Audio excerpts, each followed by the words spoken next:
ఎన్నో సహజ వనరులకు నెలవైన గ్రీన్లాండ్పై అమెరికా అధ్యక్షుడు ట్రంప్ కుతంత్రం మొదలుపెట్టారు. వెనిజులా అధ్యక్షుడు మదురోను ఆ దేశం నుంచి ఎత్తుకొచ్చిన తర్వాత గ్రీన్లాండ్పైనే దృష్టి పెట్టారు.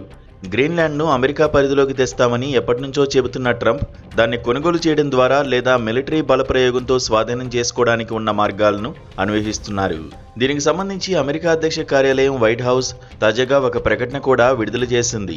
అధ్యక్షుడు ట్రంప్, ఆయన బృందం గ్రీన్లాండ్ను అమెరికాలో భాగంగా చేయడంపై తీవ్ర స్థాయిలో చర్చలు జరుపుతున్నారని, ఆర్కిటిక్ ప్రాంతంలో అమెరికా శత్రువులను ఎదుర్కొనేందుకు జాతీయ భద్రత కోసం ఆ ద్వీపాన్ని అమెరికా నియంత్రణలోకి తీసుకురావాలని ట్రంప్ భావిస్తున్నారని తెలిపింది.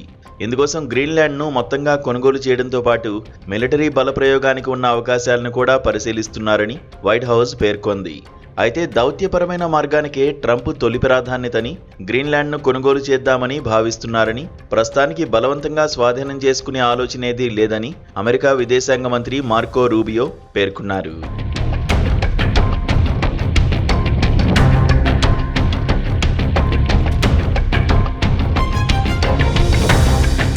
మరోవైపు గ్రీన్లాండ్ను అమెరికా నియంత్రణలోకి తెచ్చుకోవడం అవసరమన్న వైట్ హౌస్ ప్రకటన నేపథ్యంలో అమెరికా విదేశాంగ మంత్రి మార్కో రూబియోతో భేటీ అయి చర్చించేందుకు డెన్మార్క్, గ్రీన్లాండ్ సిద్ధమయ్యాయి.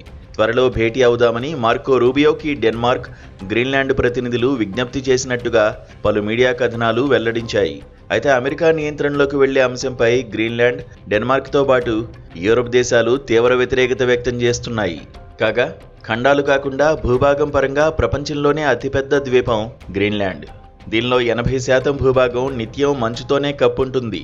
ఆర్కిటిక్ ప్రాంతం కావడంతో మిగతా 20% భూభాగంలోనూ ఉష్ణోగ్రతలు బాగా తక్కువగా ఉంటాయి. ప్రస్తుత జనాభా సుమారు 56,000. అధికార భాష గ్రీన్లాండిక్. చేపలు, సముద్రపు ఉత్పత్తులే ప్రధాన ఉపాధి. మొదట్లో డెన్మార్క్ వలస పాలనలో ఉండగా 1953లో తమ దేశంలో కలిపేసుకుంది. 2009లో రిఫరెండం ద్వారా గ్రీన్లాండ్ స్వతంత్ర ప్రతిపత్తి పొందింది. గ్రీన్లాండ్లో భారీగా బంగారం, వజ్రాలు, సహజ వాయువుతో పాటు సీసం, జింక్, కంప్యూటర్ చిప్ల రూపకల్పనలో వాడే అరుదైన లోహాల నిక్షేపాలు కూడా ఉన్నాయి. అందుకే వీటిపై ట్రంప్ కన్నేసినట్లు సమాచారం. వీటిని ఎలాగైనా దక్కించుకునేందుకు గ్రీన్లాండ్పై కుతంత్రం మొదలుపెట్టినట్లు తెలుస్తోంది.